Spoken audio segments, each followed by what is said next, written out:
पाकिस्तान में इस वक्त दो इशूज़ पर बहुत बात हो रही है। एक है खैबर पख्तूनख्वा में हुकूमती तब्दीली से मुतल्लिक सियासी हलचल और दूसरा है हुकूमती शख्सियात के इसराइल को तस्लीम करने से मुतल्लिक अब्राहम अकॉर्ड पर गौर करने से मुतल्लिक बयानात। खैबर पख्तूनख्वा की सियासी हलचल की अगर बात की जाए तो वज़ीर आला अली अमीन गंडापुर गुज़िश्ता रोज़ अपनी हुकूमत गिराने का चैलेंज दे चुके हैं और आज गवर्नर के खैबर पख्तूनख्वा फैसल करीम कुंडी का ये दावा सामने आया है कि इस वक्त सूबाई असम्बली में अपोजिशन को 50 से ज़्यादा अरकान की सपोर्ट हासिल हो चुकी है और जिस दिन ये नंबर हुकूमत बनाने के लिए दरकार अददी हिंसे तक पहुंच गया उस वक्त तहरीक अदम एतमाद लाई जाएगी। दूसरी जानिब इतलात ये हैं कि JUIFA और ANP ने मौजूदा खैबर पख्तूनख्वा हुकूमत को गिराने के किसी भी मुमकिन अमल का हिस्सा बनने से इनकार कर दिया है। इसी सारे सियासी शोर शराबे में एक और इशू भी उठ खड़ा हुआ है और वो है इसराइल को तस्लीम करने से मुतल्लिक अब्राहम अकॉर्ड पर वज़रा के मानी खेज बयानात का, जिसकी एक झलक वज़ीर दिफा ख्वाजा आसिफ के इस बयान गौर करना चाहिए जी। इस पे ख्वाजा साहब की राय का अब असल मतलब क्या है ये तो आने वाले दिनों में ही पता चलेगा, मगर एक मुख्तसरन नज़र अब्राहम अकॉर्ड पर डालते हैं कि आखिर ये मुआहिदा है क्या और कहता क्या है। अब्राहम अकॉर्ड मशरिक़ वस्ता में अमन कायम करने के लिए एक सफारती मुआहिदा है जो 2020 में मुत्तहिदा अरब अमारात, बहरीन और इसराइल के दरमियान तय पाया था और जिसकी सरपरस्ती अमरीका ने की थी। इस मुआहिदे का मकसद अरब ममालिक और इसराइल के दरमियान सफारती, इक़्तिसादी और सिक्योरिटी ताल्लुकात कायम करना है। इसी अकॉर्ड के तहत इसराइल, मुत्तहिदा अरब अमारात और बहरीन ने बाकायदा सफारती ताल्लुकात कायम किए जिनमें सफारत खाने खोलना, सफारती नुमाइंदों का तबादला शामिल है। इसके साथ साथ फरीकैन ने एक दूसरे के वजूद को तस्लीम करते हुए अमन बकाए बाहमी पर भी इत्तेफाक किया। ये मुआहिदा इस बात पर जोर देता है कि इख्तलाफात को बातचीत के जरिए हल किया जाए। UAE ने इस मुआहिदे को फ़लस्तीनियों के लिए मस्बत कदम करार दिया था और इसराइल ने मगरबी किनारे के कुछ हिस्से जम न करने का वादा भी किया था। ताहम फ़लस्तीनी क़यादत ने उस वक्त भी इस मुआहिदे की मुखालफत की थी और इसको मुकम्मल तौर पर मुस्तरद कर दिया था। अब्राहम अकॉर्ड के तहत फरीकैन ने तिजारत, सरमायाकारी, सयाहत, ज़राअत, सेहत और टेक्नोलॉजी समेत कई शोबों में ताउन पर इत्तेफाक किया, जबकि इसराइल और अरब ममालिक के दरमियान बराह रास्त परवाज़ों की इजाज़त भी दी गई थी जिसमें फ़ज़ाई हदूद का इस्तेमाल भी शामिल था। इसी मुआहिदे के तहत तीनों ममालिक ने बैनुल मज़ाहिब मकालमे और रवादारी को फ़रोग़ देने पर भी इत्तेफाक किया, ख़ास तौर पर यहूदियत, ईसाइयत और इस्लाम के दरमियान। अब्राहम अकॉर्ड का एक मुख्तसरन जायज़ा हमने आपके सामने पेश किया और साथ ही मौजूदा सियासी मंजरनामे में खैबर पख्तूनख्वा हुकूमत के गिराए जाने की पस पर्दा कोशिशों का भी जिक्र किया। तो अब इन दोनों इशूज़ के हवाले से अंदरूनी कहानी क्या है ये जानने के लिए हमने एक ऐसे सीनियर सहाफ़ी, कॉलम नवीस और एंकर पर्सन को मदऊ किया है कि जिनकी गहरी नज़र से कोई भी खबर पोशीदा नहीं रह सकती। हमारे साथ मौजूद हैं जियो न्यूज़ के फ्लैगशिप प्रोग्राम कैपिटल टॉक के मेज़बान जनाब हामिद मीर साहब। अस्सलाम वालेकुम मीर साहब। वालेकुम सलाम शफा साहबा। बहुत शुक्रिया सर, आपने वक्त निकाला। सबसे पहले तो आजकल बड़ी बात हो रही है अब्राहम अकॉर्ड की। मैंने आपकी भी एक दो वीडियोज़ उस हवाले से देखी और वो भी बड़ी ज़बरदस्त थी, लेकिन उस तरफ जाने से पहले ज़रा अंदरूनी सियासत से अगर हम आगाज़ कर सकें आपके साथ कि ये जो सियासी हलचल अब मचने लग गई है या कोशिश हो रही है इस हवाले से, खैबर पख्तूनख्वा की हुकूमत, मखसूस नशिस्तों का फ़ैसला, इसके बाद आपको क्या लग रहा है खैबर पख्तूनख्वा में हुकूमत गिराने की कोई कोशिश बाज़ाब्ता तौर पर हुई है, कोई प्लान का हिस्सा है आपकी खबरों के मुताबिक?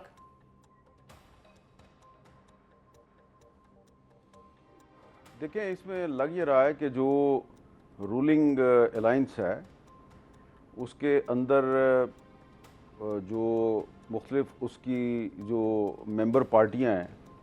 उनके अंदर एक पार्टी जो है वो तो चाहती है कि खैबर पख्तूनख्वा में तब्दीली लाई जाए, लेकिन जो बाकी पार्टियां हैं और ख़ास तौर पे जिन पार्टियों की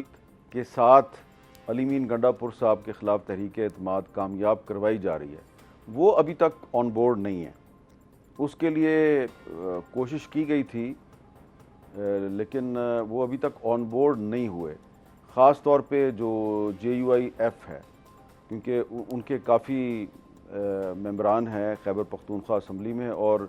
ये जो मखसूस नशस्तों का फ़ैसला आया सुप्रीम कोर्ट का, इसके बाद उनका भी नंबर जो है वो बढ़ गया है, वो भी ऑन बोर्ड नहीं है। ANP भी ऑन बोर्ड नहीं है, पीपल्स पार्टी भी ऑन बोर्ड नहीं है।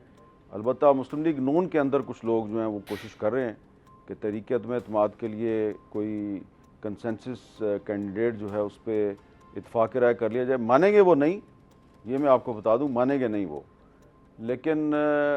उनकी कोशिश तो चल रही है। लेकिन अली अमीन गंडापुर साहब जो हैं उनके बारे में ये तासुर इसलिए पैदा हो गया कि उनके ख़िलाफ़ कोई कार्रवाई होने वाली है। बुनियादी वजह उसकी ये है कि उनकी जो तहरीक इंसाफ के अंदर जो इख्तलाफात हैं वो आजकल बहुत हाईलाइट हुए हैं, तो उसकी वजह से शायद ये एक तासुर बन गया कि जो उनकी पार्टी के 35 जो आज़ाद अरकान हैं जो कि खैबर पख्तूनख्वा असम्बली के मेंबर हैं, तो उनमें से अगर 20-25 तोड़ लिए जाएँ तो तहरीक अदम-ए-एतमाद कामयाब हो सकती है। तो उसमें मेरा ख्याल है कि होमवर्क सही नहीं था जो इस्लामाबाद में बैठ के सोच रहे थे अच्छा। कि तहरीक अदम-ए-एतमाद कामयाब की जाए। उनको ये नहीं था पता कि वो जो 35 हैं वो एक्चुअली इंडिपेंडेंट नहीं है। वो 35 जो हैं वो सारे के सारे जो हैं वो सुन्नी इत्तेहाद कौंसिल में शामिल हो चुके हैं, और सुन्नी इत्तेहाद कौंसिल जो है वो अगर उसके डिसिप्लिन को वो वायलेट करेंगे तो साहबजादा हामिद रज़ा साहब उनके खिलाफ कोई ना कोई लीगल एक्शन भी ले सकते हैं। अच्छा, तो फिर मीर साहब जब ये वजह है जिसकी वजह से ठीक है, तो फिर मीर साहब अब एक और स्टेटमेंट याद आ रही है, जिस तरह से आपने बताया कि peoples party, ANP, Fazlur Rahman साहब ये अभी ऑन बोर्ड नहीं है इस सारे प्लान के हवाले से, लेकिन अली जो गंडापुर साहब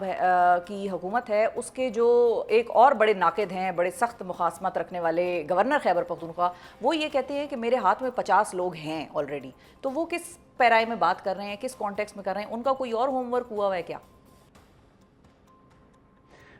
देखिए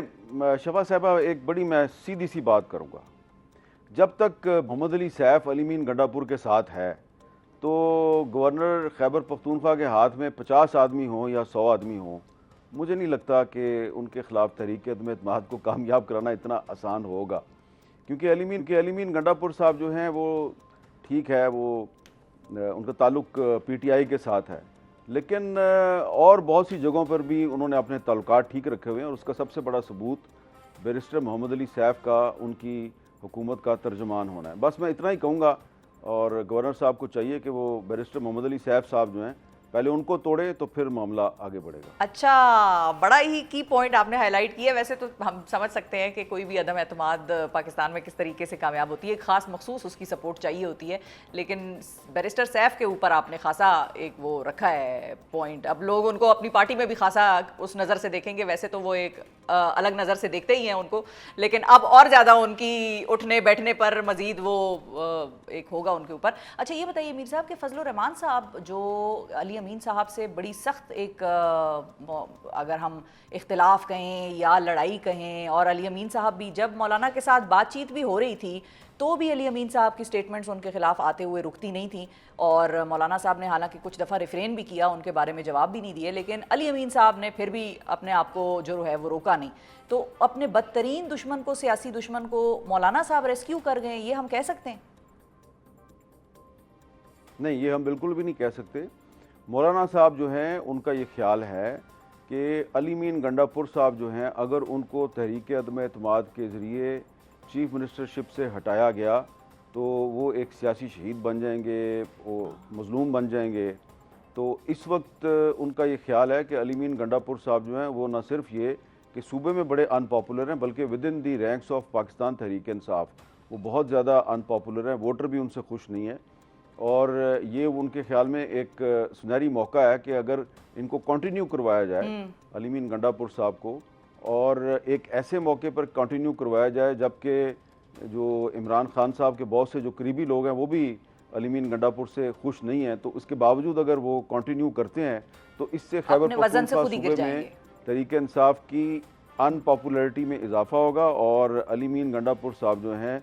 उनके जो सियासी मुखालफिन हैं उनको फ़ायदा होगा।